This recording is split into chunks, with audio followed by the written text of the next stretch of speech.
আন্নাল লিসানা কাশশাজারাতিল মুসমারা, জিহ্বাটা হলো ফলে ফলে ভরা একটা গাছের মতো।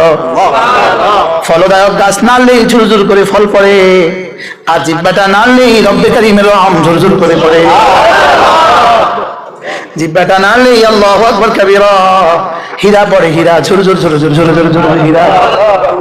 কি আরশ আজিম থেকে ঝুরঝুর করে হীরা পড়তে পড়তে পড়তে পড়তে জান্নাতে হীরার বাড়ি হয়। কোথাও স্বর্ণের বাড়ি হয়, কোথাও হীরার বাড়ি হয়, কোথাও রৌপ্যের বাড়ি হয়। একবার বলার সঙ্গে সঙ্গে কোথাও জান্নাতে কোথাও না কোথাও কোনো একটা দ্রব্য হয়ে যায়। কি কোথাও না কোথাও একটা গাছ হয়ে যায়, কোথাও না কোথাও একটা ফুল হয়ে যায়, কোথাও না কোথাও একটা মাছ হয়ে যায়, কোথাও না কোথাও একটা হুর হয়ে যায়, কোথাও না জান্নাতের কোথাও না কোথাও একটা গেলমান হয়ে যায়। আবার ওই হুরের